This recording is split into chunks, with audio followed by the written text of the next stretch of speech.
এয়া মই ৰেডি কৰিছোঁ। ইয়াতে মাংস দুটা পাৰ লৈ আহিছিলোঁ, এযোৰ পাৰা কাটি কুটি চাফা কৰি একদম পৰিষ্কাৰ কৰি থৈছোঁ। আৰু এইফালে মই লৈছোঁ দুটা ডাঙৰ চাইজৰ পিঁয়াজ, তাৰপিছত আদা নহৰু থেতেলাই দিছোঁ। ইয়াতে যিহেতু আলু দিম মই, এটা ডাঙৰ আলু অলপ ডাঙৰ পিচ কৰি কাটি দিছোঁ। আৰু এইফালে মই মছলাখিনি ৰেডি কৰিছোঁ। ইয়াৰে জিৰা পাউডাৰ, ধনিয়া পাউডাৰ, গৰম মছলা, মিট মছলা এইবিলাক ইয়াতে আছে। আৰু এইফালে মই লৈছোঁ গোটা জিৰা অকণমান দিম মই তেলত, আৰু দালচিনি লং মানে ৰাখিছোঁ। আৰু এইটো জাইদান মই এটা লৈছোঁ, যিহেতু জাইদানটো দিলে একদম ভাল এটা চেণ্ট আহে। আৰু এইফালে লৈছোঁ মই 3 খেলামান তেজপাত আৰু শুকান জলকীয়া। তো বিশেষ পাৰ মাংসৰ কাৰণে বিশেষ বস্তুও একো নালাগে দিয়কচোন, এইকেইটাই যথেষ্ট। তো মই এইবিলাকে মই ৰেডি কৰিছোঁ।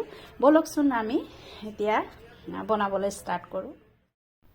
কেৰাহী বহাই তেলো গৰম হ'ল, আৰু মই গোটা জিৰা, তেজপাত, শুকান জলকীয়া, লং ইলাচি দুটামান এনেকৈ দিলোঁ, লগতে পিঁয়াজো দিলোঁ।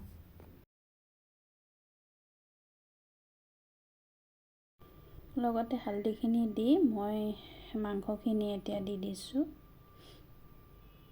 তো এতিয়া মাংসখিনি কম জুইত লাহে লাহে সিজি থাকিব। তো ভিডিঅ'টো কেনেকুৱা পালে নিশ্চয় জনাব। যদি ভাল পায় লাইক এটা দিব, কমেণ্ট কৰিব, শ্বেয়াৰ কৰিব, লগতে ফ'ল' কৰি দিব, আৰু অকণমান মৰম দিব বুলি আশা ৰাখিছোঁ। আৰু লগতে আলু এটা কাটি থৈছিলোঁ যে, আলুখিনিও লগতে দি দিছোঁ।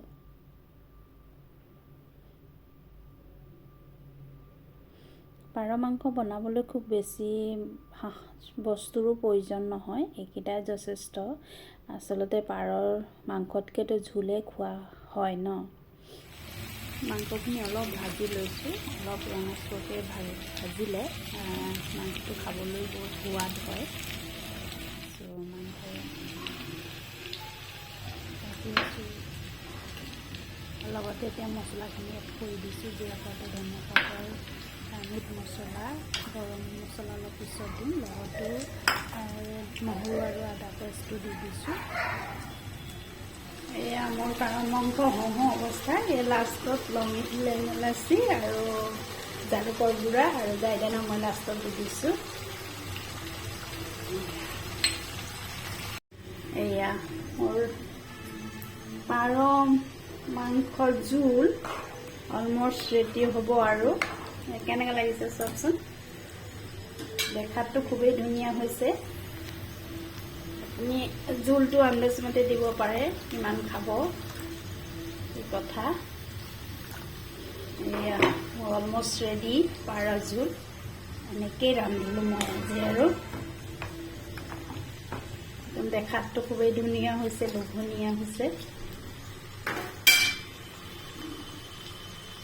তো কেনেকুৱা পালে জনাবলৈ নাপাহৰিব। এয়া মোৰ পাৰ ঝোল ফাইনেলি ৰেডি হৈ গ'ল, আৰু ওপৰৰ পৰা ধনিয়া চটে দিলোঁ।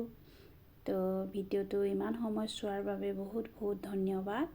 তো আজিলৈ এৰিছোঁ, বেলেগ এটা ভিডিঅ' লৈ আকৌ আপোনালোকৰ মাজলৈ আহিম। তেতিয়ালৈকে বাই, হেভ এ নাইচ ডে'।